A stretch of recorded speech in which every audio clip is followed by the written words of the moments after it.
Assalamu alaikum all of you. I hope you all are doing well. So yeah, without wasting your time, हम लोग इस lecture series को जो है वो कंटिन्यू करते हैं, जो रिलेटेड है जर्नल साइंस के क्वेश्चन से, एवरीडे साइंस के क्वेश्चन से। सो अगर आप मेरे चैनल पे न्यू हैं तो don't forget to hit the like button, subscribe my channel and share it with your friends and don't forget to press the bell icon so that you people will never miss any video lecture. Okay, so ये जो basically series है वो हम लोग इसकी, अगर आप मेरे चैनल पे जाएंगे तो प्लेलिस्ट में आपको डिफरेंट सीरीज मिलेंगी, राइट। तो जर्नल साइंस की एक अलग सीरीज बनी हुई है और ये क्वेश्चंस हर टेस्ट में आ रहे होते हैं, इसलिए आई थॉट कि ये मैंने आपको कंप्लीट लेक्चर्स करवा दूं ताकि आप जो है वो आपको फाइंड आउट ना करना पड़े, क्योंकि हम लोग अगर एमसीक्यूज फॉर्म में पढ़ेंगे तो हमारा टाइम बहुत ज़्यादा वेस्ट होगा, पर अगर हम लोग वन लाइनर की फॉर्म में पढ़ेंगे तो पूरी जो है वो सारी चीज़ें जो है वो कवर हो जाएंगी। Okay, so without wasting your time let's start our today's class. सो ये वाला पोर्शन हमने लास्ट क्लास में कर लिया था। आज हम लोग जो है वो कंटिन्यू करेंगे इस वन लाइनर क्वेश्चन से कि what is a dry ice. Dry ice को हम क्या कहते हैं? उसे हम कहते हैं solid carbon dioxide, known as the dry ice. Is widely used as a refrigerant, जो यूज होता है as a refrigerant. Okay, and its cooling effect is almost twice that of the water ice. और उसका cooling effect क्या होता है? वो almost क्या होता है? ट्वाइस होता है। Almost cooling effect is almost twice that of the water ice, and its special advantage are that it does not melt as a liquid। और ये लिक्विड की तरह क्या हो रहा होता है? इसका ये एडवांटेज होता है कि ये it does not melt as a liquid but turns into the gas. अब ये डायरेक्ट जो है वो गैस में हो जाता है कन्वर्ट। ओके, अब ये देखें, अब इसका एग्जाम्पल मैं आपको देती हूँ। पहले जो फ्रिजेस आती थी ना, उसमें क्या होता था कि वो जम जाती थी। बर्फ जो होती है ना वो ऊपर रेफ्रिजरेटर में वो जम जाती थी। पर अगर आप न्यू फ्रिजेस देखेंगे जिनमें ये ऐसी टेक्नोलॉजी है कि वो डायरेक्ट उसको गैस में कन्वर्ट कर देता है, उसमें बर्फ इतनी नहीं जमती। और ये जो है वो एक एडवांस चीज है उन फ्रिजेस में, राइट। सो ये कार्बन डाइऑक्साइड ही है जिसे हम ड्राई आइस कहते हैं, एज अ रेफ्रिजरेंट यूज होता है। उसका कूलिंग इफेक्ट होता है almost twice that of the water ice. और उसमें एडवांटेज ये है कि does not melt as a liquid, और ये टर्न हो जाता है इनटू द गैस में डायरेक्टली, लिक्विड में नहीं होता। And that it produces an inert atmosphere. ये क्या किसको प्रोड्यूस कर रहा होता है? एक इनर्ट एटमॉस्फेयर को, जो रिड्यूस करता है बैक्टीरियल ग्रोथ को, विच reduces the bacterial growth. Okay, एक ऐसा इनर्ट एटमॉस्फेयर ये क्रिएट कर रहा होता है जो बैक्टीरियल ग्रोथ को भी रोक रहा होता है। Okay, the next question is the origin of the Earth dates back to approximately 4.6 billion years। अगर हम लोग अर्थ की ओरिजिन की बात करें तो वो कितनी पुरानी है? तो वो है 4.6 बिलियन ईयर्स। ओके, अगर हम लोग नेक्स्ट क्वेश्चन की बात करें तो वो है कि dates on which the day and the night is equal are called. तो जो है वो इसमें डेट पूछी गई है। ओके, डेट क्या है? 21 मार्च, ओके, और 23 सितंबर, ये दो डेट्स हैं। ओके, dates on which day and night क्या होती है? इक्वल होती है। 21 मार्च और 23 सितंबर, ये दोनों डेट्स पे क्या होता है? डे एंड नाइट जो होता है वो इक्वल हो जाता है। मार्च एंड सितंबर, 21st, 23rd। Okay, the next question is uh, hematite is an ore of iron। Okay, uh, hematite जो होता है वो एक किस्म का और है आयरन का। The next question है Earth completes one rotation on its x-axis in 23 hours 56 minutes and 4.9 seconds। अर्थ जो होती है वो अपना जो रोटेशन जो है वो एक रोटेशन जो है वो कंप्लीट कर रही होती है कितने टाइम में? 23 आवर्स 56 मिनट्स एंड 4.9 सेकेंड्स, जिसे हम 24 आवर्स कह रहे होते हैं बेसिकली। अब नेक्स्ट क्वेश्चन की तरफ आए तो वो है which of the following gases is a most predominant in the sun. Sun पे आपको पता है कि हाइड्रोजन जो है वो प्रीडोमिनेंट होती है सन पे। ओके, हाइड्रोजन आप याद रख लें। अब नेक्स्ट क्वेश्चन की तरफ आए तो the coldest planet is Neptune. अब ये क्वेश्चंस बहुत ज्यादा आ रहे होते हैं, आप इनको सही से याद रख लें। नेपच्यून जो है उसे हम क्या कह रहे होते हैं, coldest planet. Jupiter largest planet. Okay, और मर्क्यूरी जो होता है वो फास्टेस्ट मूविंग प्लेनेट। और अर्थ जो होती है उस पे वाटर ज्यादा पाया जाता है। रिंग प्लेनेट हम सैटर्न को कहते हैं। मॉर्निंग एंड इवनिंग स्टार जिसे हम कहते हैं वो वीनस को कहते हैं, जो विजिबल होता है अर्थ से। राइट। सो ये सारे एमसीक्यूज जो हैं वो रिपीटेड हो रहे होते हैं, तो वो आपको माइंड में एटलीस्ट होने चाहिए। अब जैसे जैसे कोल्डेस्ट प्लेनेट वो है नेपच्यून।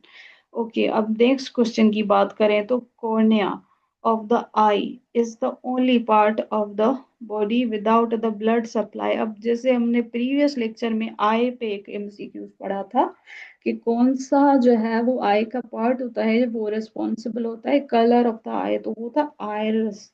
ओके, अब ये देखें इसमें बोल रहा है कि कौन सा ऐसा आई का बॉडी पार्ट है जिसमें ब्लड सप्लाई नहीं होती, जो क्या कर रहा होता है, फंक्शन कर रहा होता है without the only part of the body without blood supply, तो वो होता है कॉर्निया। ओके, अब अगर हम लोग नेक्स्ट क्वेश्चन की बात करें तो average weight of the men's brain. अब जो मेल एंड फीमेल का ब्रेन होता है ना, फीमेल का ब्रेन थोड़ा सा छोटा होता है मेल के ब्रेन से। राइट, अब ये मेल का ब्रेन जो है वो 4.8 आउंसेस होता है, और विमेन का ब्रेन जो होता है वो 4.4 आउंसेस होता है।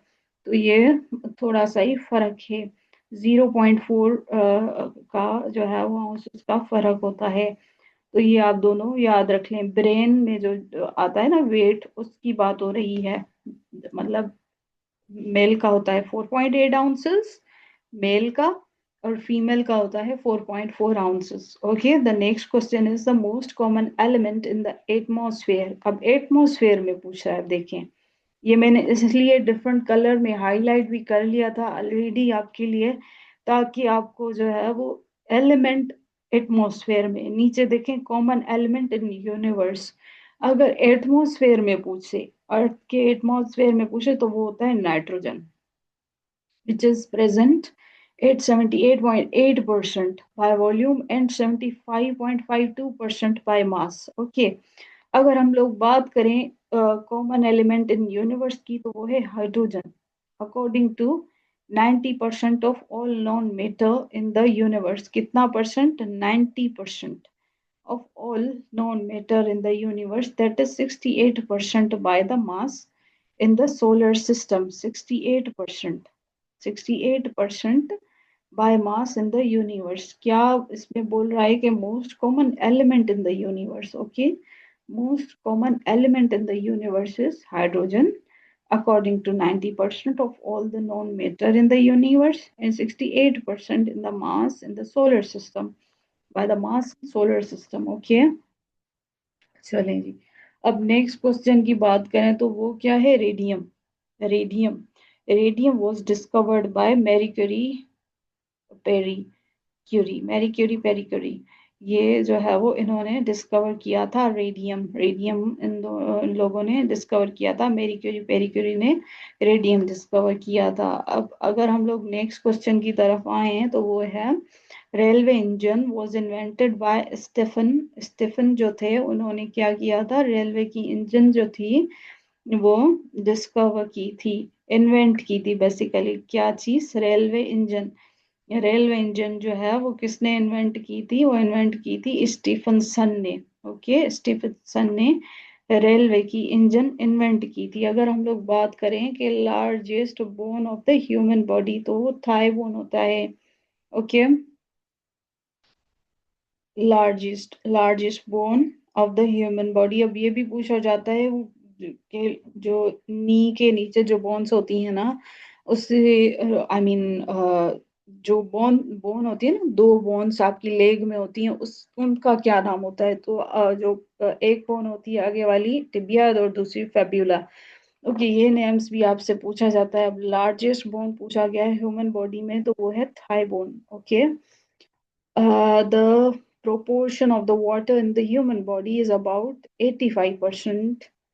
proportion of the water 85%। हमें किस चीज हमारी बॉडी जो है वो वाटर कंटेंट करती है वो। और blood in human body is 5 to 6 litre.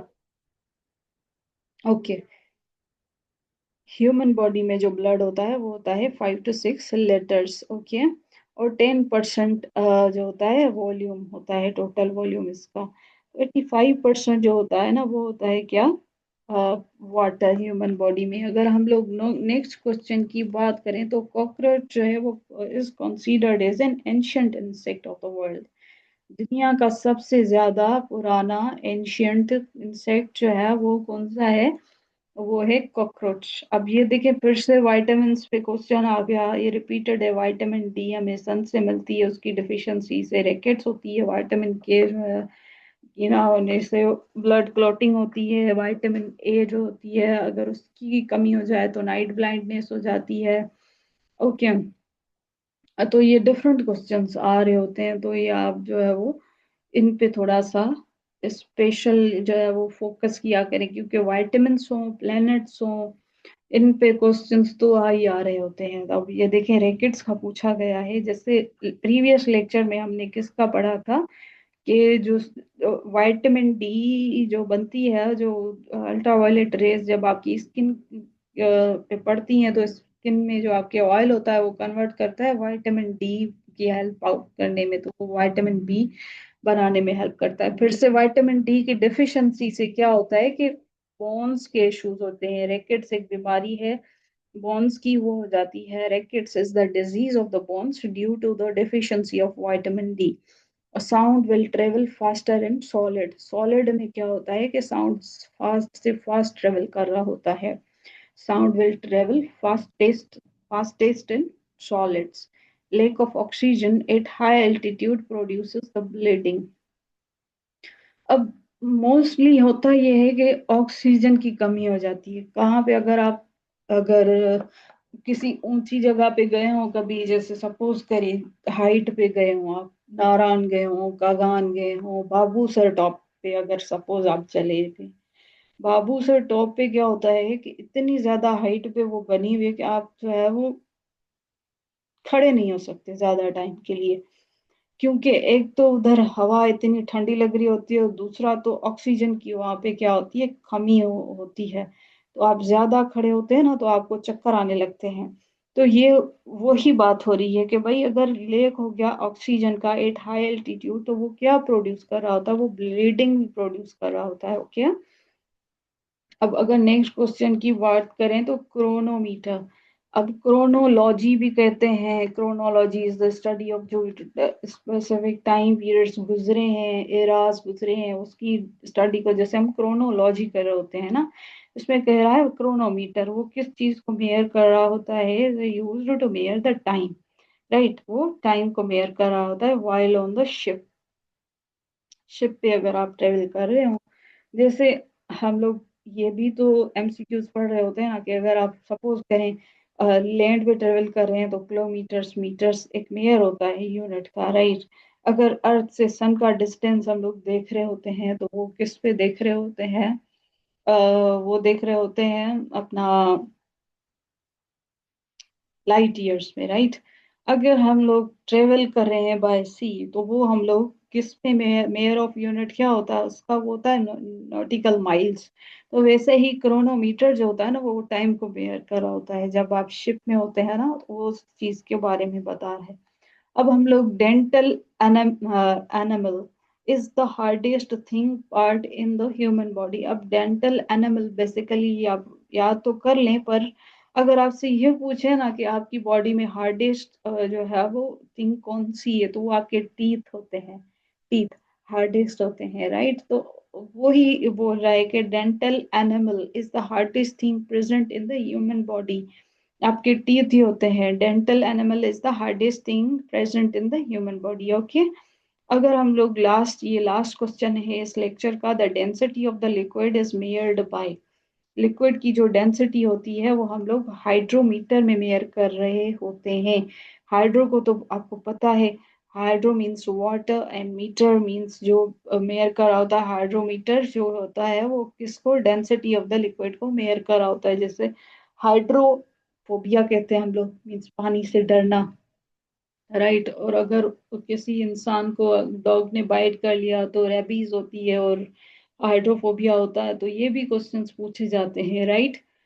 So it's all about today's class में। इन लेक्चर्स को कंटिन्यू करूंगी, तो आप अगर मेरे चैनल पे न्यू हैं तो आप सब्सक्राइब करना, लाइक करना, शेयर करना, अपने दोस्तों के साथ कमेंट करना नहीं भूलिएगा, क्योंकि ये मुझे मोटिवेट कर रहा होता है और ये आपकी भलाई के लिए लेक्चर्स मैं लेके आई हूँ। अगर आपको कोई भी चीज़ थोड़ी सी भी इंफॉर्मेटिव लगी हो तो आप प्लीज़ लाइक करें, सब्सक्राइब करें, और अगर आपका दिल करे तो कमेंट्स में अपनी राय भी दे सकते हैं। थैंक यू, टेक केयर, अल्लाह हाफिज।